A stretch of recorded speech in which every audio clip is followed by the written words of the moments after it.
Hello students, welcome back with a new video. और आज के इस वीडियो में हम करने जा रहे हैं क्लास 9th का chapter number 6 lines and angles. तो सबसे पहले हम देखेंगे इस चैप्टर में कुछ बेसिक टर्म्स कि क्या होते हैं वो बेसिक टर्म्स जिनसे इस चैप्टर में हमें लेना देना होगा।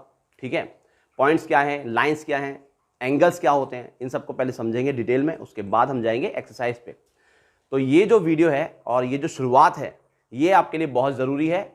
अगर आपने ये मिस कर दिया तो शायद आप एक्सरसाइज में भी परेशान हो जाएंगे। ठीक है, तो इसलिए आप ये जो इसका बेसिक इंट्रोडक्शन है बिल्कुल मिस मत करना। ठीक है, और स्किप करके नहीं देखना है। क्लियर? तो चलिए चलते हैं अपने इन ऑफलाइन स्टूडेंट्स के साथ और आपके साथ स्टार्ट करते हैं इस चैप्टर को। इस चैप्टर का basic introduction, what is line and what are angles. Okay, तो एक एक करके समझेंगे। ठीक है, अगर आप लोगों की प्रॉब्लम हो तो बीच बीच में आप लोग पूछना। ठीक है, जो भी प्रॉब्लम हो, जो पॉइंट समझना आए, कोई चीज़ समझना आए तो जरूर पूछना और झिझकना। पॉइंट क्या होता है, व्हाट इज, सबसे पहले हम देखते हैं पॉइंट। सबसे पहला जो टर्म है, कुछ टर्म्स यहाँ लिख लेते हैं ना, कौन कौन से basic terms, basic terms used in this chapter.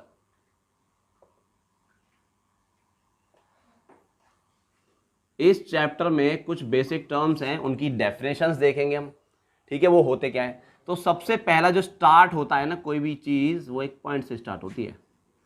तो क्या होता है पॉइंट, बताइए पॉइंट क्या होता है। पॉइंट एक ऐसा डॉट होता है, ये एक डॉट है ना, और ये तो बहुत मोटा बना दिया मैंने। जितना पतला हो सके, जितना छोटा हो सके, जितना कम एरिया वो कवर कर सके उतना बनाने की कोशिश करेंगे। एक्चुअल में उसका कोई एरिया होता नहीं है, उसकी कोई लेंथ होती नहीं है, ना ब्रेथ होती है, ना हाइट होती है, सिर्फ एक डॉट होता है। वो किसी भी डायमेंशन में नहीं होता, उसकी लेंथ ब्रेथ हाइट नहीं होती है। ठीक है, तो एरिया भी नहीं होगा, ऑब्वियस सी बात है। पॉइंट सिर्फ एक डॉट होता है, तो एक डॉट को ही हम पॉइंट बोलते हैं। यहां पर एक पॉइंट बना दिया, फुल स्टॉप लगाते हो ना आप लोग सेंटेंस के एंड में, फुल स्टॉप, तो एक पॉइंट ही होता है वो। ठीक है, तो पॉइंट के बारे में अगर लिखना चाहें तो क्या लिखेंगे, it is a dimension less quantity. पहले तो ये डायमेंशन लेस क्वांटिटी, इसकी कोई डायमेंशन नहीं होती, लेंथ ब्रेथ हाइट कुछ होती नहीं है, और ये सिर्फ एक डॉट से डिनोट किया जाता है। ठीक है, सिर्फ एक डॉट से डिनोट करते हैं इसको। तो मैंने बता दिया आपको। दूसरा क्या है, दूसरा लाइंस। लाइंस क्या होती हैं, एक पॉइंट हमने समझ लिया, लाइन क्या है, दो पॉइंट को मिला दो तो एक लाइन बन जाती है इस तरह से। ठीक है, एक पॉइंट ये था, एक पॉइंट ये, इन दोनों पॉइंट को मिलाने वाली, ज्वाइन करने वाली जो चीज होती है उसी को हम लाइन बोलते हैं। दो पॉइंट को मिला दोगे तो क्या बनेगा, लाइन बनेगी। ठीक है, और लाइन एक्चुअल में दोनों तरफ इनफाइनाइटली एक्सटेंड होती है। ठीक है, ऐसा नहीं कि दो पॉइंट पर ही खत्म हो जाएगी, वो इधर भी चलती जाती है, उधर भी चलती जाती है। दो, एक लाइन तो कितने भी पॉइंट से पास हो सकती है एक्चुअल में। मान लो कि बहुत सारे पॉइंट हैं, लेकिन अलग अलग अगर ऐसे करके पॉइंट है तो ऐसे सबसे पास नहीं होने वाली लाइन। एक स्ट्रेट लाइन में इस तरह से पॉइंट लगे हुए ना, तो इन सब से पास होने वाली एक लाइन होती है। क्लियर? तो लाइन क्या है, लाइन के बारे में क्या बोलोगे, क्लियर डेफिनेशन क्या बोलोगे, the join of two points, the join of two points is called a line. ठीक है, दो पॉइंट्स को ज्वाइन करना, दो पॉइंट्स को ज्वाइन करने वाली जो आकृति आपको दिखाई देती है उसी को हम लाइन बोलते हैं। क्लियर? और लाइन दोनों डायरेक्शन में, उधर भी इधर भी चलती चली जाती है, फैलती चली जाती है इनफाइनाइटली। क्लियर? रेल की पटरियां की तरह, रेल की पटरियां तो फिर भी एंड हो जाएंगी कहीं ना कहीं, ये कहीं एंड नहीं होती, चलती जाती है इनफाइनाइट दोनों तरफ। ठीक है, अच्छा ये लाइन है, ये तो लाइन है, तो इसे क्या बोलेंगे हम, यहां से यहां तक का जो, अब मान लो इसको नाम दे दो ए बी। सिर्फ मैं यहां से लेके यहां तक अगर बोलूं, इसका मेजर कर लूं, यहां से यहां तक नाप सकता हूं मैं। वैसे लाइन को तो नहीं नापा जा सकता, लेकिन इस टुकड़े को तो नापा जा सकता है ना। तो इस जिस टुकड़े को नापा जा सकता है, जिसके एंड पॉइंट्स हमें पता है, उसे बोलेंगे हम लाइन सेगमेंट। क्या बोलेंगे, लाइन सेगमेंट, लाइन सेगमेंट। ठीक है, और एक ऐसा भी होगा, एक तरफ एंड पॉइंट है लेकिन दूसरी तरफ एंड पॉइंट नहीं है, तो हमने ऐसे बना दिया, एक एंड पॉइंट बना दिया और एक एंड पॉइंट नहीं बनाया। एक तरफ चलती जा रही है, एक तरफ नहीं है, एक तरफ रुका हुआ है, मतलब एक तरफ एंड पॉइंट है उसका, इनिशियल पॉइंट, फाइनल पॉइंट का नहीं पता कि किधर जाएगी, कहां तक जाएगी, तो इसे हम रे बोलते हैं। ठीक है, तीन चीजें पता लग गई हमें, एक लाइन सेगमेंट और एक रे। ठीक है, तीनों को एक एक करके देख लो। यहाँ पर लाइन क्या होती है, लाइन को कैसे नोट करेंगे? मान लो लाइन को अगर तुम्हें सिंबल देना है, लाइन को अगर नाम देना है, तो ए बी और ए बी के ऊपर इस तरह से डबल हेडेड एरो लगाएंगे, तो ये बन गया, ये है लाइन। ठीक है, उसके बाद लाइन सेगमेंट क्या है फिर?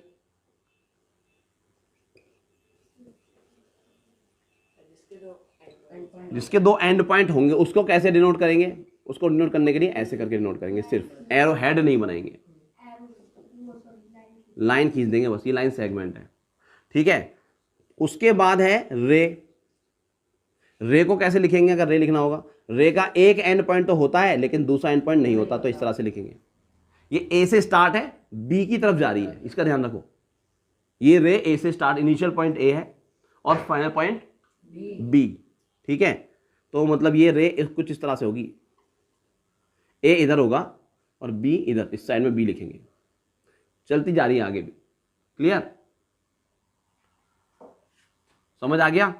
लाइन क्या है, लाइन सेगमेंट क्या है और रे क्या है, तीनों चीज पता लग गई। उसके बाद हम देखते हैं कि पॉइंट्स दो तरह के होंगे। ठीक है, पॉइंट कौन कौन से दो तरह के होंगे? देखो यहां लिख देते हैं। एक होंगे वो पॉइंट्स जो एक ही लाइन के ऊपर आ रहे हैं, उन्हें बोलते हैं कोलिनियर पॉइंट्स। क्या बोलते हैं? Collinear points. ये सब आपको पता होना चाहिए, सब बातें पता होनी चाहिए, इसलिए मैं थोड़ा सा बता रहा हूँ इस इंट्रोडक्शन में, क्योंकि इनकी सबकी जरूरत पड़ेगी हमें चैप्टर में आगे एक्सरसाइज करते वक्त। कोलिनियर पॉइंट्स क्या होते हैं? देखो एक ही लाइन, नाम से पता लग रहा है, कोलिनियर एक लाइन के ऊपर ही आएंगे ये सब पॉइंट्स। एक लाइन के ऊपर जितने भी पॉइंट्स आएंगे वो सब कोलिनियर पॉइंट्स होंगे। ठीक है, तो कोई 3 पॉइंट की अगर हम बात करें, कोई 3 पॉइंट, ये कोलिनियर है या नहीं है? नहीं है, क्योंकि ये तीनों एक ही लाइन के ऊपर नहीं आ रहे हैं, ये तीनों पॉइंट एक ही लाइन के ऊपर नहीं आ रहे हैं, तो इन्हें हम बोलेंगे नॉन कोलिनियर पॉइंट्स। कोई 3 पॉइंट अगर एक ही लाइन के ऊपर आ रहे हैं तो वो एक लाइन बनाते हैं, कोलिनियर पॉइंट। और अगर वो नहीं आ रहे हैं, कोलिनियर नहीं है, तो अब उनसे एक ट्राइंगल बन जाता है। 3 पॉइंट की अगर बात करें, any 3 points are collinear if they lie on the same line, and if they do not lie on the same line then they form a triangle। अगर वो एक ट्राइंगल, अगर वो कोलिनियर नहीं है तो वो ट्राइंगल बनाएंगे, कोलिनियर है तो लाइन पे आएंगे। ठीक है, चलो उसके बाद देखते हैं, कोलिनियर हो गया, नॉन कोलिनियर भी हो गया, समझ गए नॉन कोलिनियर पॉइंट्स क्या होते हैं? Non collinear points. ठीक है, ये 6 चीजें हो गई। 7th जो चीज है वो है, अब हमने लाइन सीख ली, हमने पॉइंट सीख लिया, पहले पॉइंट सीखा फिर लाइन सीख ली, टाइप्स ऑफ पॉइंट्स भी देख ली 2 तरह के। उसके बाद लाइन से मिलके बनता है एंगल। ठीक है, लाइन से मिलके बनता है एंगल। तो एंगल क्या होता है वो देख लेते हैं। एंगल क्या है, एंगल कितने तरह के हैं, छोटी क्लासेस में पढ़ाया जाता है, फिर से रिवाइज किया जा रहा है। ठीक है, देखिए 2 लाइनें जब क्रॉस करती हैं एक दूसरे को, 2 लाइनें एक दूसरे को जब काटती हैं, इंटरसेक्ट करती हैं, तो वहां बनता है एंगल। ठीक है, और एक नहीं 4 एंगल बनते हैं। 2 लाइन है, एक लाइन ये और एक लाइन ये, इस तरह से काट गई, अगर एक दूसरे को इंटरसेक्ट किया इन्होंने, ये मान लो O पॉइंट है और इस लाइन का नाम देते हैं कुछ A B और इस लाइन का नाम देते हैं C D। ठीक है, तो ये AB एक लाइन थी, CD एक लाइन है, और दोनों लाइनें एक दूसरे को O पॉइंट पर काट रही हैं, तो यहां 4 एंगल बन चुके हैं। देखो ध्यान से, एक एंगल ये, इसे एंगल बोलेंगे, ये जो एंगल बन रहा है, ये जो दिखाई दे रहा है ना आपको, ये आकृति, इसे हम एंगल बोलेंगे। और ऐसे ही एक एंगल ये बन रहा है, ऐसे ही एक इधर बन गया और ऐसे ही एक इधर बन गया, दूसरा, तीसरा, चौथा। ठीक है, 4 एंगल्स बन गए। अगर मैं किसी एक एंगल को यहाँ दिखाऊं, इसको यहाँ पर दिखा देते हैं इस तरह से। ठीक है, तो ये एक एंगल है। अब ध्यान से देखो सिर्फ इस एंगल को, तो ये एक वर्टेक्स है, ये एक रे है, ये एक रे है, 2 रेज से मिलके बनता है एक एंगल।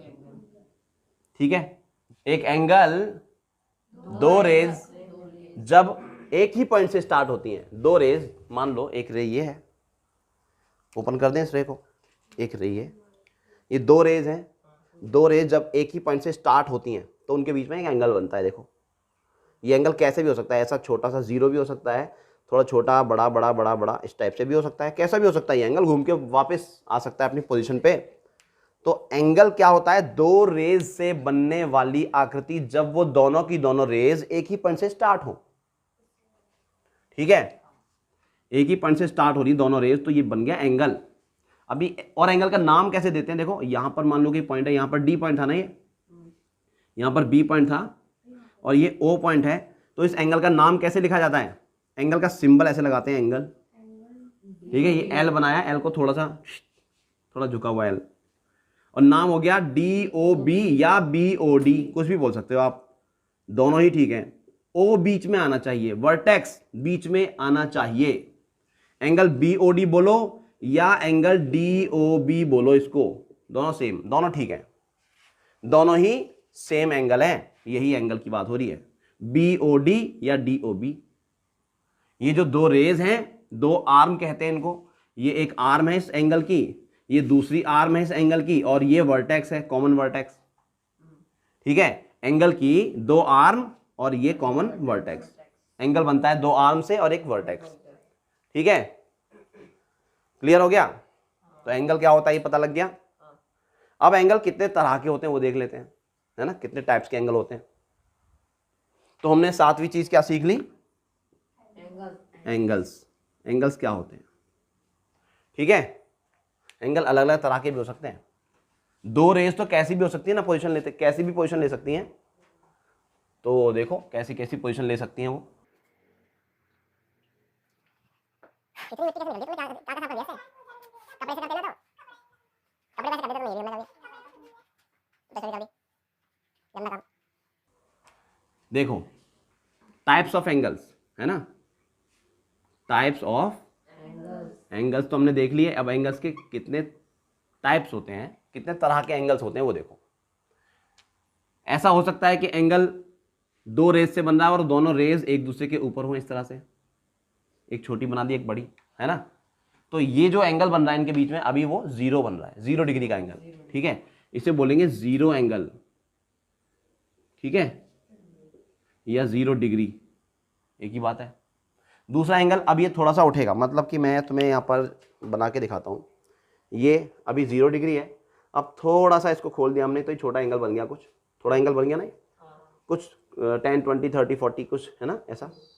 यहाँ पहुँचेंगे तब पूरा 90 डिग्री होगा, इस जगह पर पूरा 90 डिग्री होता है, क्लियर। तो 90 से पहले के जितने भी एंगल बनेंगे ना, इस टाइप के 90 से पहले जितने भी एंगल बनेंगे इस टाइप से भी हो सकते हैं, जरूरी थोड़ी है कि ऐसे ही रखेंगे, ऐसे ही रखेंगे, ऐसे भी हो सकता है और ऐसे भी हो सकता है। 90 से पहले के जितने भी एंगल होंगे, 90 से कम, 90 से छोटे, उन सभी एंगल का एक नाम होगा, और वो नाम क्या होगा यहां लिख लेते हैं उसको। टाइप्स ऑफ एंगल, पहला क्या है, सबसे पहले तो जीरो एंगल हो गया, ठीक है। दूसरा है हमारा एक्यूट एंगल। एक्यूट एंगल देखो, एक्यूट ऐसे याद रखते हैं, एक्यूट माने क्यूट, क्यूट माने छोटा, ठीक है, क्यूट छोटे बच्चे होते हैं ना, तो कहते हैं ना क्यूट बेबी, क्यूट बेबी कहते हैं, छोटा छोटा बच्चा, छोटा एंगल तो क्यूट एंगल, एक्यूट एंगल, ए क्यूट, ठीक है, एक्यूट एंगल छोटा एंगल। ये एक्यूट एंगल कैसा होता है, लेस देन, जिसकी उम्र अभी 90 डिग्री से कम है, ठीक है, मतलब जिसकी उम्र डिग्री 90 डिग्री से कम है, लेस देन 90 डिग्री, उसी को बोलेंगे एक्यूट एंगल, क्लियर। उसके बाद आता है हमारा राइट एंगल। क्या आता है, राइट एंगल, राइट, ये एकदम राइट रहता है, ठीक है, 90 डिग्री वाला, इक्वल टू 90 डिग्री बोल सकते हैं इसको, इक्वल टू, कैसा बनेगा, इस तरह का 90 डिग्री का एंगल है। इधर भी बन सकता है, घड़ी में 3 बजेंगे या 9 बजेंगे, तब वो 90 डिग्री का एंगल बनेगा। और एक ये भी हो सकता है, इस तरह का भी हो सकता है, इस तरह का भी हो सकता है ना, और ऐसे भी तो हो सकता है तिरछा, क्या दिक्कत है, इनके बीच का एंगल 90 डिग्री होगा, क्लियर। ये सब क्या है, राइट एंगल्स। उसके बाद आता है हमारा राइट, मतलब 90 से बड़ा, है ना। अभी हमने कहां से स्टार्ट किया था, अभी ये 0 डिग्री था, ये एक्यूट एंगल चल रहे हैं, एक्यूट एक्यूट एक्यूट, यहां पर पहुंच गए तो क्या हो गया, राइट एंगल। उसके बाद 90 से बड़ा, मोर देन 90, उसका नाम होगा ऑब्ट्यूस। क्या नाम होगा, ऑब्ट्यूस एंगल, ऑब्ट्यूस। चलो उसे लिख देते हैं, 90 से बड़ा, 90 से बड़ा हो गया ऑब्ट्यूस, ऑब्ट्यूस एंगल, ठीक है। ऑब्ट्यूस एंगल कैसा होगा? 90 डिग्री से बड़ा, मोर देन 90 डिग्री। ठीक है, 90 डिग्री से ज्यादा। जैसे कि ये हो गया, देखो ये कितने डिग्री का लग रहा है, सोचो 120, 130 ऐसा कुछ होगा, है ना? तो 90 से ज्यादा है। ऐसा भी हो सकता है, वो ऐसा भी हो सकता है। ठीक है, ये 90 से ज्यादा एंगल है। तो ये हो गया हमारे ऑब्ट्यूस एंगल्स। ठीक है, सीधा है, सिंपल है, कोई दिक्कत नहीं है। उसके बाद आता है 90 से बड़ा ऑब्ट्यूस हो गया। ऑब्ट्यूस से बड़ा जो straight angle, straight angle, straight angle क्या होता है? Equals to 180 degree. क्या होता है? Equals to 180 degree. और वो कैसा होगा? देखो कुछ इस तरह का, ये दो रेज हैं, यहां से स्टार्ट हो रही है दोनों, एक इधर जा रही है, एक इधर, बिल्कुल अपोजिट डायरेक्शन में। ये दोनों के बीच का एंगल हो गया 180 डिग्री। ठीक है, कुछ इस तरह से। देखो 0 डिग्री तो यहां पर था, है ना? एक्यूट, राइट, ऑब्ट्यूस, ये हो गया स्ट्रेट एंगल 180 डिग्री का। इन दोनों के बीच का एंगल अभी क्या है? 180 डिग्री। ठीक है, 180 डिग्री स्ट्रेट लाइन बन जाती है 180 डिग्री पे। उसके बाद कौन सा आएगा? 5 हो गए। 6 नंबर पे आएगा हमारा रिफ्लेक्स एंगल।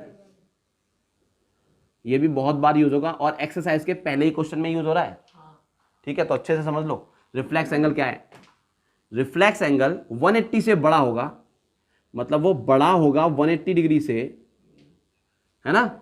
लेकिन छोटा होगा 360 डिग्री से। ठीक है, शॉर्ट में समझ गया ना? 180 डिग्री से तो बड़ा, वो एंगल 180 डिग्री से बड़ा होगा, greater than 180 and less than 360। Clear? कुछ ऐसा। एक रे ये है, इधर बना दी रे, और एक ये बना दी, ये वाला एंगल, इसकी बात मैं कर रहा हूं। ठीक है, कुछ इस तरह से। देखो ये 0 से स्टार्ट हुए, एक्यूट, राइट, ऑब्ट्यूस, स्ट्रेट। अब स्ट्रेट से जब आगे निकल जाएंगे, ये वाला। अभी इस वक्त ऊपर का एंगल देखना है, ये वाला एंगल देखोगे ना तो फिर से ऑब्ट्यूस एंगल दिखाई देगा, इसे मत देखना। मैं इस एंगल की बात कर रहा हूँ, 180 से बड़ा वाला। ठीक है, दो रेस के बीच का एंगल ये भी तो हो सकता है, इधर से नापो तो। हम इसे नहीं नाप रहे, लेकिन हम नाप रहे हैं ये वाला एंगल 180 से ज्यादा। ठीक है, तो ये हो गया हमारा रिफ्लेक्स एंगल, ये मोर देन 180 डिग्री है and less than 360।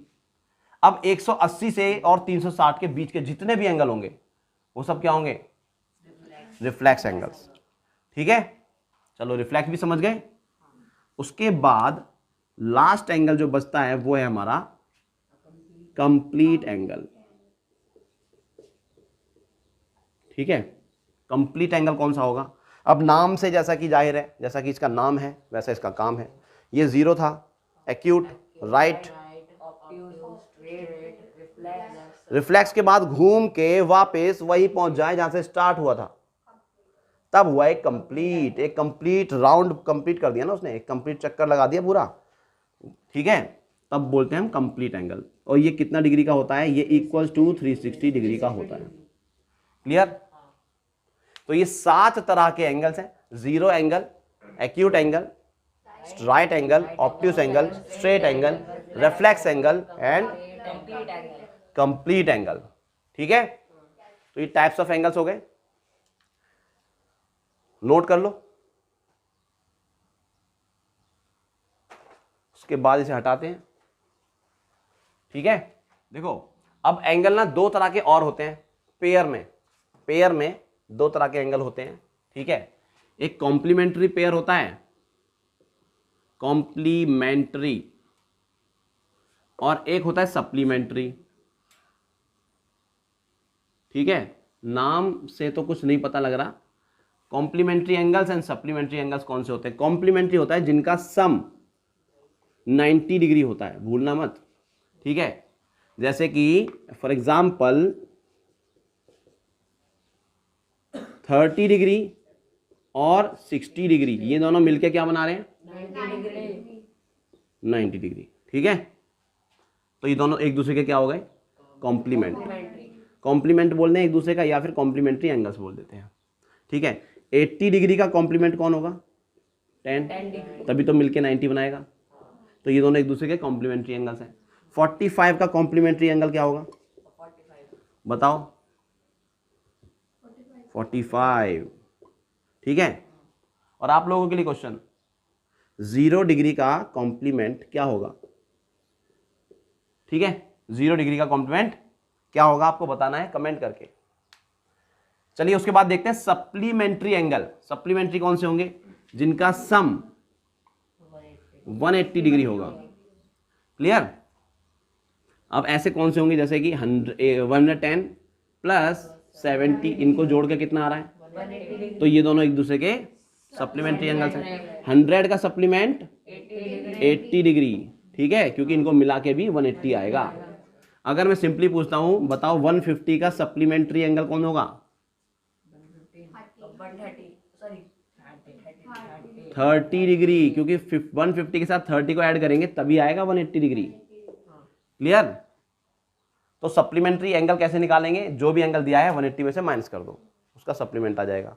Complementary angle कैसे निकालेंगे? जो भी एंगल दिया है 90 में से उसे माइनस कर दो। ठीक है, तो आ जाएगा उसका कॉम्प्लीमेंट्री एंगल। क्लियर? चलो आगे बढ़े, हटाएं। ओके, एडजेसेंट एंगल्स क्या होते हैं? देखो उसके बाद क्या, एडजेसेंट जब भी नाम आता है ना तो मेरे दिमाग में एक ख्याल आता है, कभी कभी मेरे दिमाग में एक ख्याल आता है, जब भी कभी एडजेसेंट एंगल कोई पूछता है ना तो मुझे मेरे पड़ोसी याद आ जाते हैं। मुझे मेरे पड़ोसी याद आते हैं। एडजेसेंट पड़ोसी को ही बोलते हैं। ठीक है, जैसे आप मेरे पड़ोस में बैठे हो तो आप मेरे एडजेसेंट हो गए। ठीक है, नहीं वो मेरे एडजेसेंट नहीं है, वो तो बहुत दूर हो गए। ठीक है, एडजेसेंट कौन है? जो बिल्कुल आसपास में है ना, सटे हुए हैं, जिनकी दीवारें चिपकी हुई हैं। ठीक है, तो वैसे ही कुछ एडजेसेंट एंगल्स के बारे में है। एक एंगल ये है, ठीक है, देखो एक एंगल ये है, और एक एंगल इसी से चिपका हुआ इधर बना दिया मैंने। ठीक है, मतलब एक आर्म इनकी कॉमन हो गई है, ये वाली। ठीक, जैसे कि दो, जब ये अलग अलग थे तो ऐसे होंगे, एक एंगल ऐसा ये वाला, और एक एंगल ज़्यादा बड़ा हो गया, एक एंगल ये वाला एंगल ये है ना, इसको एंगल 1 नाम दे देते हैं और इसको एंगल 2 नाम दे देते हैं। ये वाला एंगल 2 है। ठीक है, रेज बना दो, पूरा कंप्लीट करो इनको। तो जब इन दोनों एंगल्स को एक दूसरे के ऊपर रख दोगे, चिपका दोगे, जब मतलब वर्टेक्स का वर्टेक्स के ऊपर आ जाएगा, और ये जो आर्म है ना, ये कॉमन आर्म एक दूसरे के ऊपर आ जाएगी, कुछ इस तरह से। ठीक है, तब हम बोलेंगे ये दोनों एक दूसरे के एडजेसेंट है। अभी तो नहीं है क्योंकि अभी दूर दूर है, अब ये एडजेसेंट है। ठीक है, एडजेसेंट एंगल कौन से होंगे? जिनकी एक आर्म कॉमन होगी और वर्टेक्स भी कॉमन होगा। ठीक है, जिनकी एक रे कॉमन रे है ना, ये वाली जो दोनों में आ रही है, नाम दे दें इसका O, ये हो गई A, ये है B और ये है C। तो ये जो OB रे है ना, OB, ये दोनों में है। AOB में भी है, BOC में भी है। ये OB रे कॉमन है, कॉमन रे OB, ये कॉमन रे है। ठीक है, तो वो दोनों में सेम होगी और ये सेम वर्टेक्स पे ही बने होंगे, उन्हीं को बोलेंगे हम एडजेसेंट एंगल्स। ठीक है, क्या ये एडजेसेंट एंगल्स हैं? बताओ, ये दोनों एडजेसेंट एंगल्स हैं? है या नहीं? अच्छा, ये और ये दोनों, ये और ये एडजेसेंट एंगल्स हैं? नहीं। अब ये पड़ोसी नहीं है, कॉमन रे नहीं है इनमें कोई। ये एंगल अलग बन गया, ठीक है, और ये एंगल अलग बन गया। क्लियर? तो ये दोनों एक दूसरे के पड़ोसी नहीं है। क्लियर? तो एडजेसेंट एंगल समझ गए हो आप। उसके बाद हम क्या करेंगे? अब लीनियर पेयर देखेंगे। क्या है लीनियर पेयर? लीनियर पेयर क्या होता है? सुना है बहुत बार, सुना तो बहुत बार है, लेकिन देखेंगे भी, देखा भी बहुत बार होगा, ऐसी बात नहीं है, देखा भी बहुत बार होगा। एडजेसेंट एंगल अगर हमने समझ लिया है, एडजेसेंट एंगल को ही लीनियर पेयर कहने लगेंगे। कब? जब इनका सम 180 डिग्री हो जाएगा। ठीक है, देखो, जब दो एडजेसेंट एंगल्स मिलके 180 डिग्री का एंगल बना लें, तब वो दोनों एडजेसेंट एंगल्स ही लीनियर पेयर हो जाते हैं। क्लियर? देखो, एक एंगल ये वाला कितने डिग्री का लग रहा है? 90 से थोड़ा ज्यादा। और एक एंगल ये वाला, ये कितना लग रहा है? 90 से थोड़ा कम। इनको ऐड करोगे आप, इनको अगर ऐड कर दें, मिला दें इनको, एडजेसेंट बना दें इसको और इसको चिपका देते हैं, ठीक है, इसको आगे लेके आते हैं, यहाँ पर लगा दिया है ना, और ये देखो हमने इधर बढ़ा दिया इस तरह से। तो ये देखो आप दोनों ने मिलके क्या किया, एक स्ट्रेट लाइन, अभी स्ट्रेट नहीं लग रही है, थोड़ा सा टेढ़ी हो गई, ये एक स्ट्रेट लाइन बना ली दोनों ने मिलके, दोनों एंगल मिल गए तो एक स्ट्रेट लाइन बन गई। ये जो कॉमन आर्म थी ना, ये तो चलो है बीच में, जो नॉन कॉमन आर्म थी, नॉन कॉमन आर्म, वो एक दूसरे के बिल्कुल ऑपोजिट है, वो स्ट्रेट लाइन बना रही है। क्या बना रही है? Straight line. ये देखो ध्यान से, ये एक स्ट्रेट लाइन बना रही है। जो नॉन कॉमन आर्म थी ना, इसकी कॉमन आर्म तो एक दूसरे के ऊपर आई गई, नॉन कॉमन आर्म जो थी वो एक स्ट्रेट लाइन बना रही है। अगर ऐसा है तो ये दोनों एंगल लीनियर पेयर कहलाएंगे। तो लीनियर पेयर कब बनता है? जब नॉन कॉमन आर्म सीधी स्ट्रेट लाइन बना लेती हैं। इस पे ध्यान रखना है, non common arm straight line बना लें, या हम बोले कि दोनों को मिला के 180 डिग्री का एंगल बन जाए, सिंपल, दोनों को मिला के 180 डिग्री का एंगल बन जाए, स्ट्रेट लाइन बन जाए, तभी वो लीनियर पेयर होता है। ठीक है, तो एडजेसेंट एंगल ही लीनियर पेयर बन जाता है। लीनियर पेयर क्या है? The sum of, when sum of adjacent angles is 180 degree, ठीक है, देन द टू एंगल्स, जो दो एंगल्स ऐसा कर रहे हैं, वो दो angles are called linear pair, are called linear pair. ठीक है, सम ऑफ जब दो एडजेसेंट एंगल का सम 180 डिग्री हो जाता है, तब वो दोनों एंगल ही क्या बनते हैं? Linear pair. क्लियर है? आई होप कि आप सभी को ये सब चीजें क्लियर हो गई हैं। तो लीनियर पेयर बहुत इंपॉर्टेंट है, क्योंकि पूरी एक्सरसाइज में यही लगेगा। एक ये और एक इसका भाई, वो भी बता देता हूं। इसका भाई है एक, और वो भाई क्या है? लीनियर पेयर तो इधर है, यहां पर उसका भाई बना देते हैं, और भाई का नाम है वर्टिकली अपोजिट एंगल। यहां लीनियर पेयर बता दिया मैंने, ठीक है, और यहां बता देता हूं vertically opposite angle, vertically opposite angles. ये क्या होते हैं? नाम से क्लियर है इसका, तो इसका भी नाम से क्लियर है। लीनियर का मतलब लाइन वाला एंगल, जो लाइन बना रहा हो ऐसा एंगल, है ना, सॉरी लाइन वाला पेयर, पेयर पेयर, लाइन वाला पेयर, लाइन बनाने वाला पेयर, जो पेयर लाइन बना दे वो लीनियर पेयर है। ठीक है, वर्टिकली अपोजिट एंगल क्या है? एक लाइन है, एक लाइन और एक और लाइन है, ये दो लाइनें बना दी मैंने, एक दूसरे को इंटरसेक्ट करती हुई लाइनें, काटती हुई। जहां दोनों एक दूसरे को इंटरसेक्ट करती हैं वो कॉमन वर्टेक्स हो जाता है उनका। ठीक है, उसको वो नाम दे दिया मैंने। एक एंगल ये बन रहा है, ध्यान से देखो, ये वाला एंगल है ना, बन रहा है, और एक एंगल ये वाला बन रहा है इधर। ये बिल्कुल एक दूसरे के आमने सामने, ऐसा लग रहा है दो चोंच, तीर की जो चोंच होती है ना, तीर जो होते हैं, तीर इस तरह से, ये इस तरह से जब टकराते हैं दो तीर। महाभारत का युद्ध देखा है? किस किसने देखा है? क्यों देखा? तुमने कैसे देख लिया? अच्छा, टीवी में देखा, मुझे लगा महाभारत का युद्ध तुमने कैसे देख लिया, बहुत पुराना है। तो महाभारत के युद्ध में जब टीवी में दिखाते हैं, असलियत में शायद ऐसा ना हुआ हो, ठीक है, लेकिन टीवी में जब दिखाते हैं तो कैसे होता है? एक तीर इधर से आया, एक तीर इधर से आया, और जब दोनों टकराते हैं धुम, तो दोनों लड़ाई हो जाती है। जब दोनों टकराते हैं तो लड़ाई हो जाती है? नहीं, वो लड़ाई तो पहले से हो रही थी ना, ये तो बाद में टकराते हैं। जब दोनों तीर टकराते हैं इस तरह से, तो उनका वर्टेक्स एक दूसरे से मिलता है, और वहां पे लाइट, चिंगारी, जुम, आग, कभी कुछ, है ना, होता है।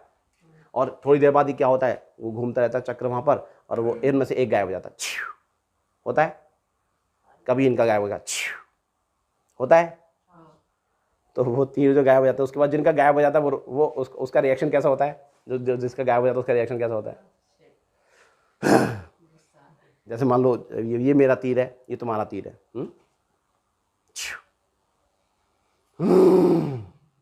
और अगर मेरे तीर ने तुम्हारा तीर गायब कर दिया,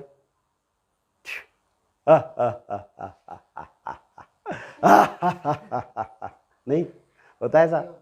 और जिसका तीर बचता है वो खुश हो रहा है, जिसका तीर चला गया वो गुस्सा हो जाता है, वो फिर नई शक्ति लेके आता है। वो एक और ब्रह्म शक्ति लेके आता है फिर, है?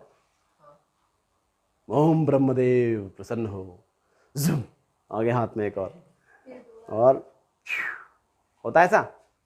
अच्छा, तो अभी तीर से वापस आते हैं दुनिया में, अपनी रियल लाइफ में। देखो यहाँ कुछ तीर जैसा ही केस नहीं दिख रहा, मैं इसको तीर बना देता हूँ अभी। दिख रहा है, दिख रहा है, वेरी गुड। ये देखो, एक मेरा तीर है, ये मेरा तीर है, और ये है किसका तीर? ये तीर किसका है बोलो? तुम में से किसका होना चाहिए? किसी का नहीं? अच्छा तुम्हारा है। आदित्य का ये तीर है, ये वाला छोटा सा तीर है, ठीक है। देखो दो तीर टक्कर हो रही है, दो तीरों की हो रही है। दोनों के वर्टेक्स एक दूसरे के ऑपोजिट है। वर्टेक्स माने इनके जो ये जो चौंच है ना, ये जो चौंच है ना, ये एक दूसरे के ऑपोजिट है, और इसीलिए इसका नाम भी पड़ा है वर्टिकली ऑपोजिट एंगल्स। मतलब इनके वर्टेक्स एक दूसरे के ऑपोजिट होते हैं, एक इधर से है तो एक इधर से, इसलिए इनका नाम वर्टिकली ऑपोजिट है। और पहचान बहुत सिंपल है, जहां भी कई दो लाइनें ऐसे क्रॉस कर रही हैं, एक्स जैसा कुछ बन रहा है, तो वहां पर एक आमने सामने वाले एंगल एक दूसरे के वर्टिकली ऑपोजिट होते हैं, ठीक है। दूसरा पेयर बता सकते हो आप? एक पेयर नाम दे दूं मैं इसका, ए, इसका नाम दिया मैंने यहां पर बी, इसका नाम दिया यहां पर सी, और यहां पर नाम दिया डी, और इसको नाम देते हैं ओ।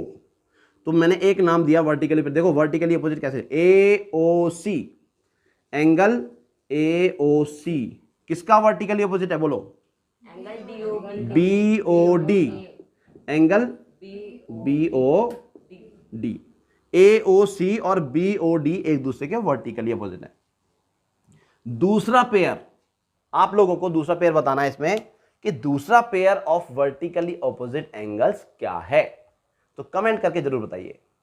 तो ये जो दो चीजें बताई है ना, एक लीनियर पेयर और एक वर्टिकली ऑपोजिट एंगल, इन्हीं का यूज करके पूरी एक्सरसाइज में हमें अपने क्वेश्चंस करने हैं, ठीक है।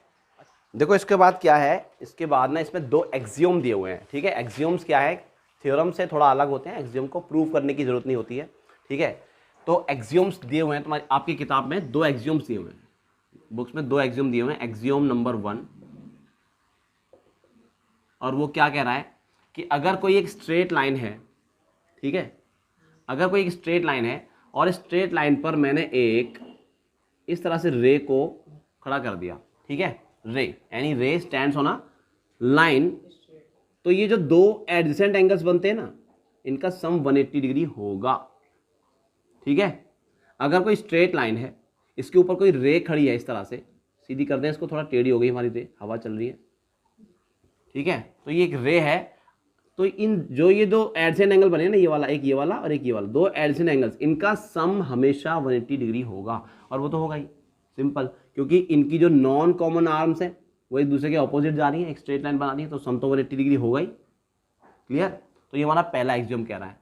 और एक्सियोम नंबर 2, स्टेटमेंट क्या है देखो बुक में दी हुई है, इसलिए मैं लिख नहीं रहा यहाँ पर, ठीक है। दूसरी स्टेटमेंट, दूसरा जो एक्सियोम है वो क्या कह रहा है कि अगर दो एडजेसेंट एंगल का सम, इसका ऑपोजिट है दूसरा, अगर दो एडजेसेंट एंगल्स का सम 180 डिग्री है, ठीक है, तो वो जो नॉन कॉमन आर्म्स है ना, वो स्ट्रेट लाइन बनाएंगी, ठीक है। देखिए अगर ये सम 180 डिग्री है तो नॉन कॉमन आर्म कौन सी है, ये वाली और ये वाली इधर, ये दोनों मिलके क्या बनाएंगी, एक straight line 180 degree, straight line 180 degree तो गिवन था, अगर 180 डिग्री है तो ये स्ट्रेट लाइन ही होगी।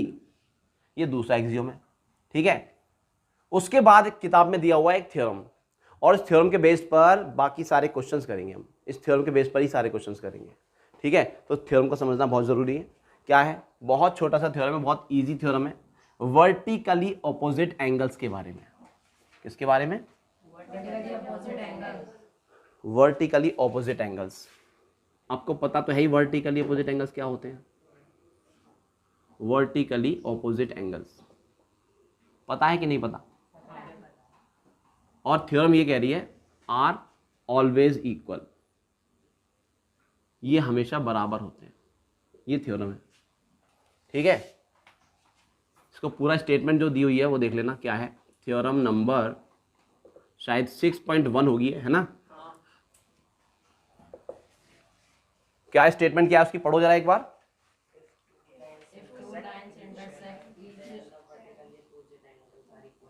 If two lines intersect each other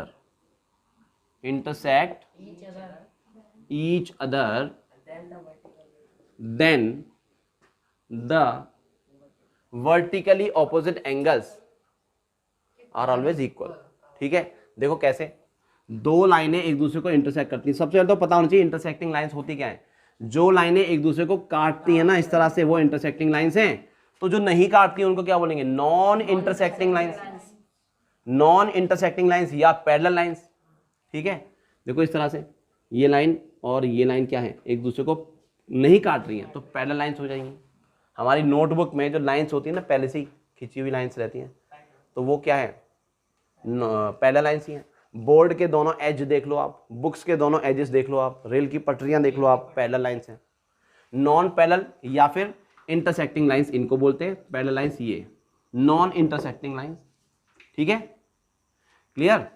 तो अभी बात हो रही है इंटरसेक्टिंग लाइंस की, तो इन्हें हटा देते हैं यहां से। दो लाइनें अगर एक दूसरे को इंटरसेक्ट करती है तो vertically opposite angles are always equal. यहां वर्टिकली अपोजिट एंगल कौन से हैं, अगर नाम देना चाहे तो नाम कह देंगे ए, इसको नाम देते हैं यहां पर बी, इसको नाम दिया सी, और इसको नाम दे दिया डी, और इस पॉइंट को नाम दे दिया ओ। तो वर्टिकली अपोजिट एंगल का नाम बताओ, एक ए ओ सी, दूसरा बी ओ डी, ये दोनों एक दूसरे के वर्टिकली अपोजिट हैं। ठीक है कि नहीं।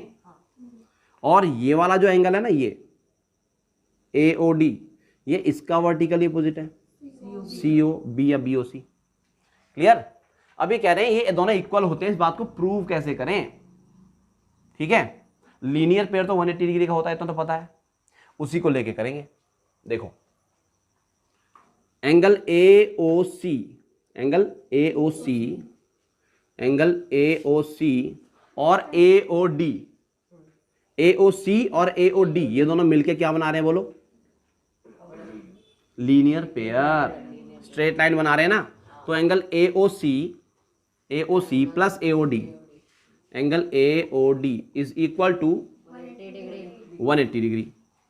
क्यों बना रहे हैं 180 डिग्री, क्यों होगा 180 डिग्री, क्योंकि ये लीनियर पेयर बना रहे हैं, लीनियर पेयर है, इसलिए इनका सम हमेशा 180 डिग्री होगा। लीनियर पेयर कैसे है, इसकी ये एक नॉन कॉमन आर्म और ये वाली नॉन कॉमन आर्म, ये देखो एक दोनों एक दूसरे के ऑपोजिट है बिल्कुल, और स्ट्रेट लाइन बना रहे हैं कि नहीं बना रहे। ये एक रे बीच में है, तो ये दोनों एंगल वही तो है ना, ए ओ सी और ए ओ डी, ये वाला एंगल और ये वाला एंगल। क्लियर। दूसरा ये वाला एंगल और ये वाला एंगल भी तो ऐसे ही कर रहे हैं, ए ओ डी और B O D, A O D और बी ओ डी भी तो लीनियर पेयर बना रहे हैं, हाँ है ना। तो ये भी तो एक स्ट्रेट लाइन है। ठीक है, सिमिलरली क्या बोलेंगे, similarly A O D, angle A O D plus angle D O B या बी ओ डी बोल देंगे, D O B date of birth is equal to 180 degree. Same reason, ये भी लीनियर पेयर बना रहे हैं, इसलिए इनका सम भी 180 डिग्री होगा। ठीक है, अब आप इस इक्वेशन को देख लो और इस इक्वेशन को देख लो, दोनों का सम 180 डिग्री है। इसे आप इक्वेशन नंबर 1 नाम दे दो, इसे इक्वेशन नंबर 2 नाम दे दो। ठीक है, इसका सम भी 180 आ रहा है और इसका सम भी 180 है, राइट साइड दोनों के इक्वल है, इसलिए लेफ्ट साइड भी इक्वल होंगे।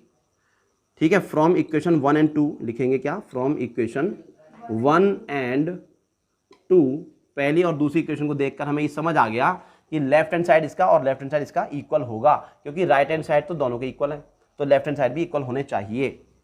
सो angle A O C plus angle A O D is equal to angle A O D plus angle date of birth.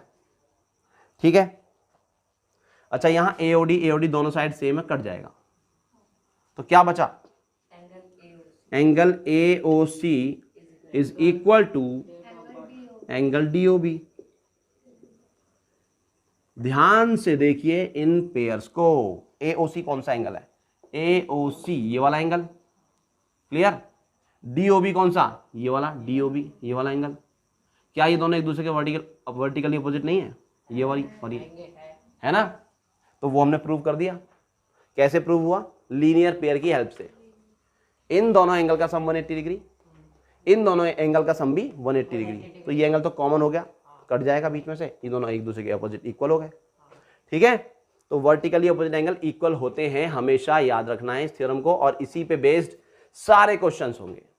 या तो वर्टिकली अपोजिट एंगल या लीनियर पेयर का यूज करके हम सारे क्वेश्चंस करेंगे एक्सरसाइज नंबर 6.1 के जितने भी क्वेश्चंस हैं। ठीक है, तो इस वीडियो में इतना ही।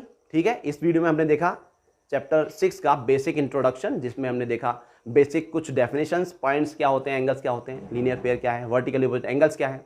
ठीक है, इन्हीं सब की हेल्प से हम करेंगे एक्सरसाइज नंबर 6.1, जो करेंगे नेक्स्ट वीडियो में। तो जुड़े रहिए, कनेक्ट रहिए।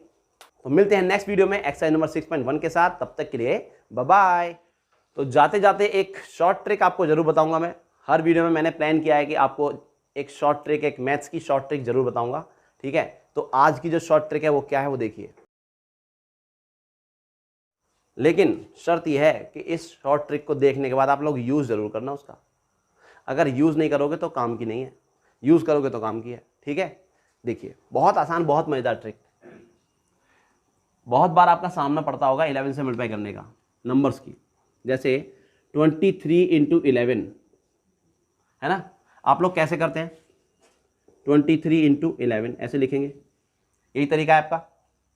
1 3 जा 3, 1 2 जा 2, क्रॉस लगाते हैं, 1 3 जा 1 2 जा, फिर इनको ऐड करते हैं, इनको ऐड करते हैं तो आता है 3, यहाँ पे आया 5 और यहाँ पे आएगा 2।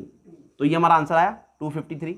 ठीक है, इसको आपको ऐसे करने की ज़रूरत नहीं है, सिर्फ इतना करना है 2 और 3, 2 और 3, और बीच में इन दोनों को ऐड करके लिख दो। देखो कितना इजी है। सर कमाल हो गया सर, क्या हर सवाल में ऐसा हो सकता है? सिर्फ 11 से मल्टीप्लाई करने में ऐसा होगा, सिर्फ 11 से। और 2 डिजिट के नंबर के लिए तो सेम ऐसा ही होगा। ठीक है, देखो कोई एग्जांपल, दूसरा एग्जांपल बोलो, आओ।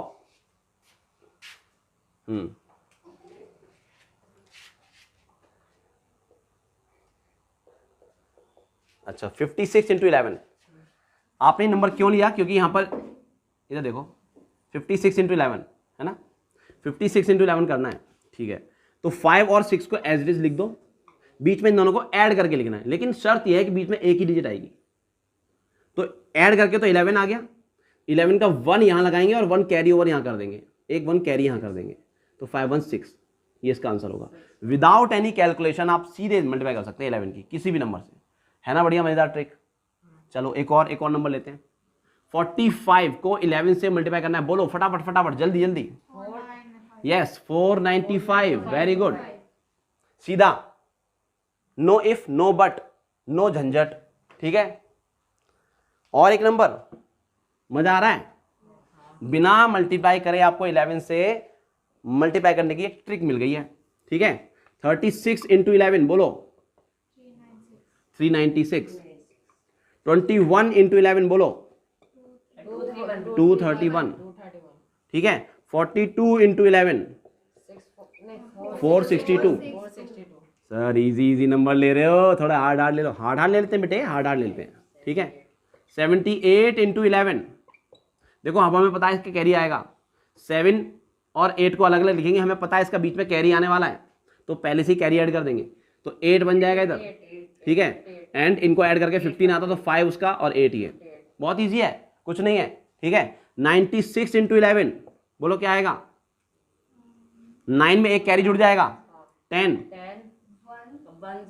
15 आएगा उसका, and 6। This is the answer. Okay, आप चेक कर सकते हैं इसको, 96 × 11 करके देख सकते हैं आता है कि नहीं आता। 6 1 6, 9 1 9, क्रॉस 6 1 6, 9 1 9, ऐड करेंगे 9 और 6 15 हो गया, और एक ये देखिए, है कि नहीं? तो आई होप कि आपको ये ट्रिक बहुत अच्छी लगी होगी, और आपको मेरी शर्त क्या थी? मेरी शर्त ये थी कि आप इसको जरूर यूज करना। ठीक है, यूज जरूर करना, भरोसा करके। ऐसा होता है ना, हम जो नई ट्रिक सीखते हैं तो हमें भरोसा नहीं होता जल्दी से कि कहीं ऐसा ना हो कि गलत हो जाए, है ना? भरोसा करना सीखो चीज़ों पे। जो ये ट्रिक सीखी है ये मेरी अपनी नहीं है, वैदिक मैथमेटिक्स से ये ट्रिक हमारे सामने है। ये वैदिक मैथमेटिक्स का ये एक हिस्सा है, ठीक है। तो इसका यूज़ करना सीखो, लाइफ में मैथ्स बहुत अच्छी लगने लगेगी आप ट्रिक्स का यूज़ करेंगे तो, ठीक है। तो इसी के साथ मिलते हैं नेक्स्ट वीडियो में, तब तक के लिए बाय बाय।